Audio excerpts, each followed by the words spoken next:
자, 공범 관련 사례를 몇 가지 살펴보죠. 대형 사고가 나면 관련 책임자들을 문책 또는 법적 책임을 묻게 되죠. 여러분 혹시 성수대교 붕괴 사고를 기억하나요? 1994년에 일어난 사고로 32명이 사망하고 17명이 다친 사고입니다. 3년 후에 대법원은 성수대교 건설회사의 관련 책임자와 감독 공무원들을 공동정범으로 보아야 한다는 판결을 내렸습니다.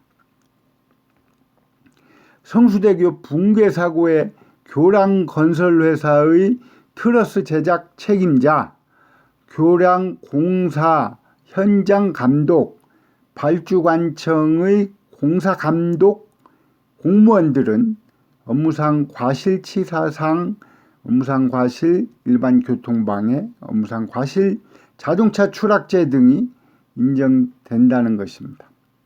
피고인들에게는 트러스 제작상 시공감독의 과실이 인정되고 감독 공무원들의 감독상의 과실이 합쳐져서 이 사건 사고의 한 원인이 되었으며 피고인들은 이 사건 성수대교를 안전하게 건축되도록 한다는 공동의 목표와 의사연락이 있었다고 보아야 할 것이므로 피고인들 사이에는 이 사건 업무상 과실치사상 등 죄에 대하여 형법 소정의 공동정범의 관계가 성립한다는 것입니다.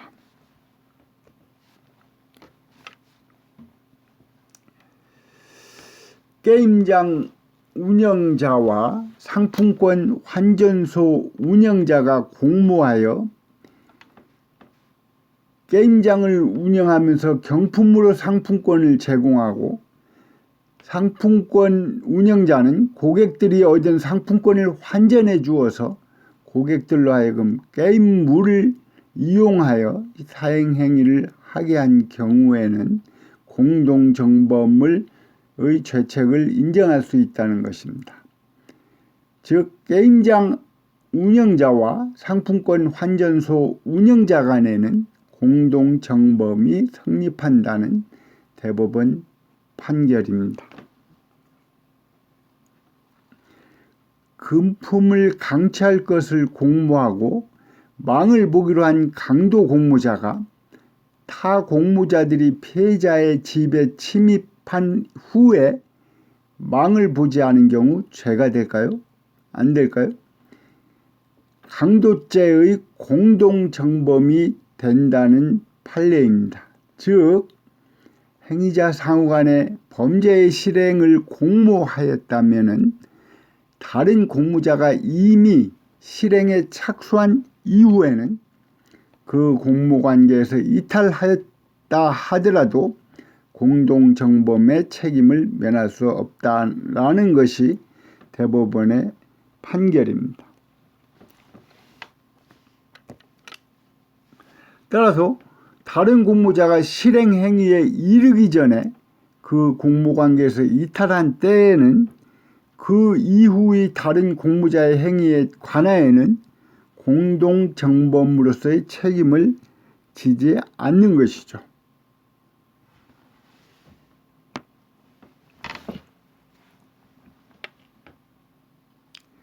교사범이란 타인으로 하여금 범죄를 결의하게 하여 그 죄를 범하게 한 때에 성립하는 것이고 피교사자는 교사범의 교사에 의하여 범죄 실행을 결의하여야 한다는 것입니다. 따라서 첫째, 막연히 범죄를 하라거나 절도를 하라고 하는 등의 행위만으로 교사 행위가 되기에 부족하다 하겠으나 타인으로 하여금 일정한 범죄를 실행할 결의를 생기게 하는 행위를 하면 되는 것으로서 교사의 수단 방법에 제한은 없다고 할 것입니다. 두 번째, 피교사자가 이미 결의를 가지고 있을 때에는 교사범이 성립할 여지가 없다는 것입니다. 치과의사가 치과 기공사들에게 퇴원 환자들에게 진료 행위를 하도록 지시한 경우 무면허 의료행위 교사범에 해당한다는 대법원 판결이 있습니다.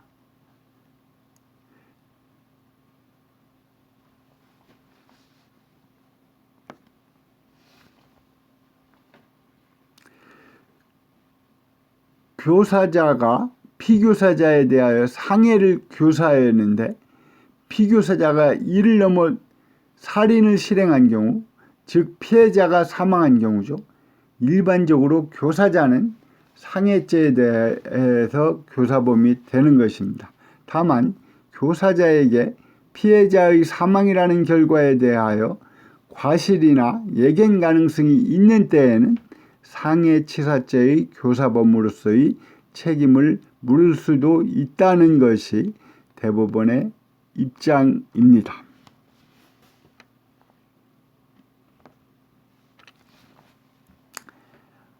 대법원은 종범의 성립 요건을 다음과 같이 보고 있습니다. 종범은 정범의 범죄에 종속하여 성립하는 것으로서 방조의 대상이 되는 정범의 실행행의 착수가 없는 이상 방조죄만이 독립하여 성립될 수 없다는 것입니다.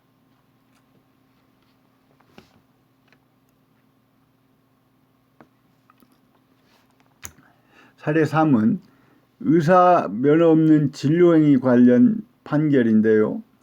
의사가 의사 면허 없는 자가 진료행위를 한 후에 그 진료 내용을 진료부에 기재한 경우에는 진료부는 환자 진료 상황을 기재하여 환자의 계속 진료에 참고로 삼는 것으로서 진료부 기재 행위를 진료 종료 후에 사후 행위에 불과하다고 볼 수 없기 때문에 진료부 기재 행위를 무면허 의료 행위 방조로 볼 수 있다는 것입니다.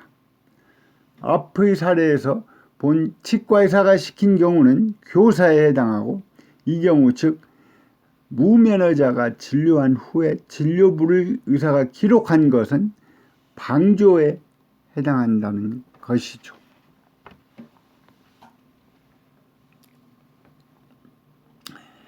여러분 행복하십니까?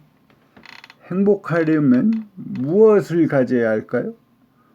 돈, 건강, 뭐 다 중요하죠.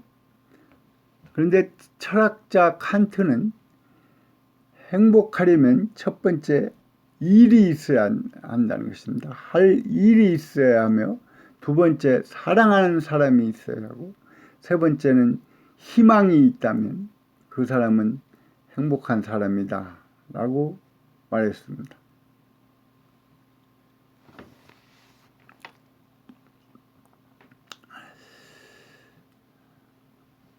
자동차 운전면허가 없는 자에게 승용차를 제공하여 그로 하여금 무면허 운전을 하게 한 경우에는 이는 도로교통법 위반 범행의 방조행위에 해당합니다.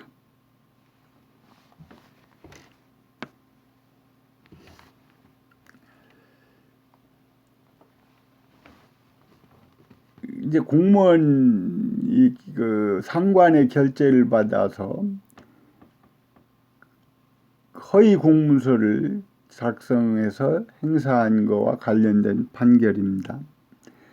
보조직무에 종사하는 공무원이 허위 공문서를 기한해서 이 허위인 것을 잘 모르는 결재권자에게 제출하고 그로 하여금 그 내용이 진실한 것으로 오신께 하여 서명 또는 기명날인하게 함으로써 공문서를 완성한 때에는 허위 공문서 작성죄의 간접 정범이 성립되는 것이다.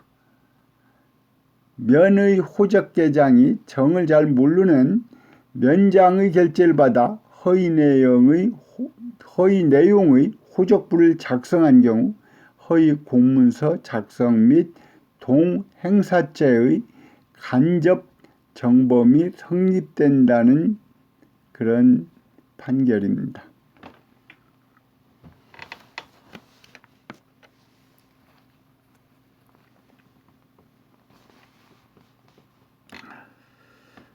구성요건인 행위의 주체에 일정한 신분을 요하는 범죄, 이를 신분범이라고 합니다. 신분범을 또 진정 신분범과 부진정 신분범으로 나누어 설명하기도 합니다. 진정 신분범이라 함은 일정한 신분에 있는 자에 의해서만 범죄가 성립하는 경우입니다. 즉 위증죄, 뇌물수수죄, 횡령죄 등이 있습니다. 부진정 신분범은 신분이 없는 자에 의해서도 범죄가 성립할 수는 있지만 신분이 있는 자가 죄를 범한 때는 형이 가중되거나 감경되는 범죄를 말합니다. 존속살해죄, 업무상 횡령죄, 영아살해죄 등이 있습니다. 군형법상 처벌 대상은 대부분 군인이죠.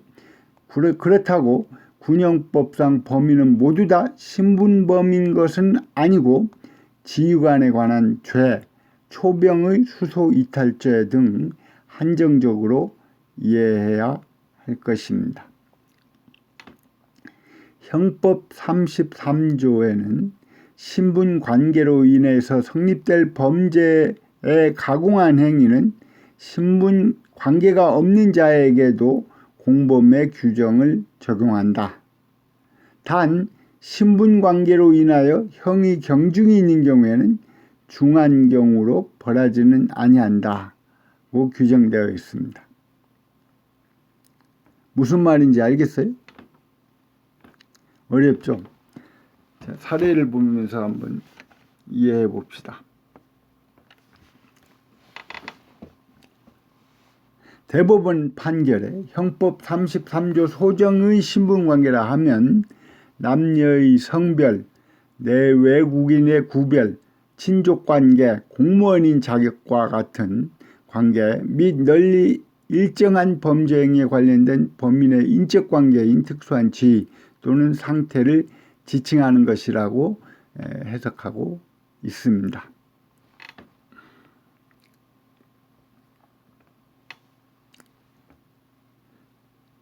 업무상 배임죄는 타인의 사물을 처리하는 지위라는 점에서 보면 신분관계로 인하여 성립될 범죄로서 단순 배임죄에 대한 가중 규정입니다.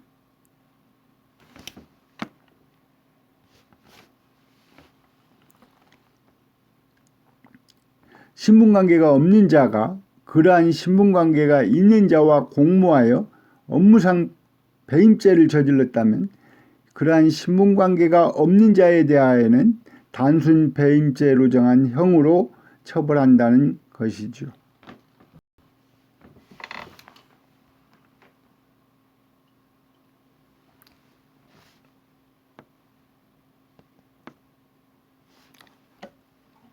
범죄의 수가 한 개인가 또는 여러 개인가 하는 것이 죄수의 문제입니다. 여기서 말하는 죄수는 감옥에 있는 사람을 말하는 게 아니죠.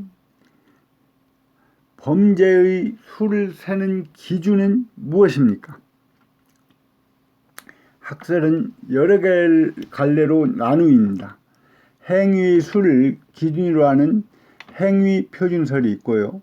침해된 법익을 기준으로 하는 법익표준설, 그리고 행위자의 의사의 수를 기준으로 하는 의사표준설, 범죄의 구성요건에 해당하는 횟수를 기준으로 하는 구성요건 표준설 등이 있습니다.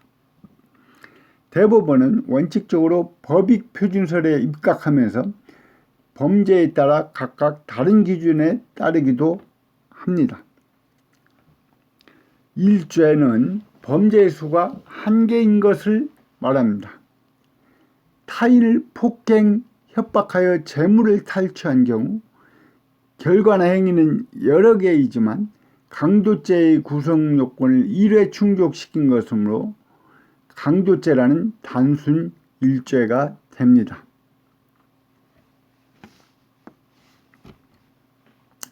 경합범이라 함은 판결이 확정되지 않은 수개의 범죄 또는 판결이 확정된 죄와 그 판결이 확정되기 전에 범한 죄를 말합니다. 형법 38조에 의해 경합범을 동시에 판결할 때는 다음과 같이 처벌합니다. 가장 중한 죄에 정한 형이 사형 또는 무기징역이나 무기금고인 때는 가장 중한 죄에 정한 형으로 처벌하고 그 밖의 경우에는 가중처벌하거나 병과합니다.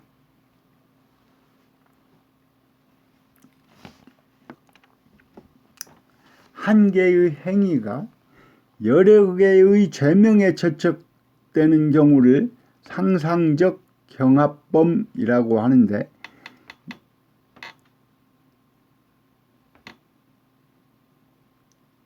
이는 가장 무거운 형으로 처벌합니다.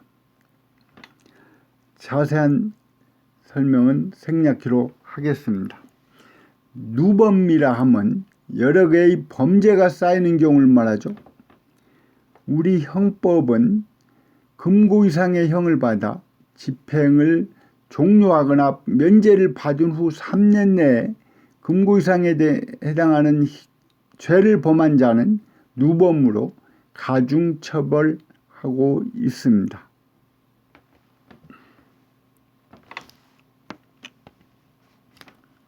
재소에 대한 대법원 판결에 따라 미성년자 의제 강간죄 또는 미성년자 의제 강제 추행죄는 행시마다 한 개의 범죄가 성립한다는 것입니다. 잠시 미성년자 의제 강간죄에 대해서 알아보죠. 2020년도 헌법 개정에 의해 가지고 미성년자 의제 강간죄의 내용이 추가되었습니다. 기존에는 13세 미만의 사람에 대하여 간음 또는 추행을 한 자에게 죄를 물었는데 이 항이 추가되어 13세 이상 16세 미만의 사람에 대하여 간음 또는 추행을 한 19세 이상의 자도 본죄에 해당되게 되었습니다. 이 죄는 13세 미만의 사람 혹은 13세 이상 16세 미만의 사람이라는 점을 알고 간음하면 성립합니다.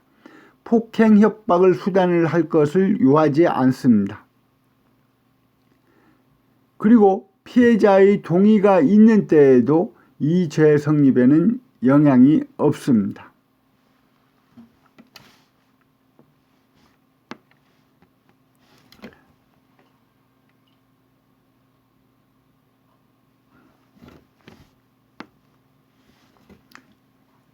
사례 2는 주거 침입행위는 상습절도증 죄에 흡수되어 상습절도증 죄의 일죄만 성립하고 별개로 주거 침입죄를 구성하지 않는다는 대법원 판결입니다.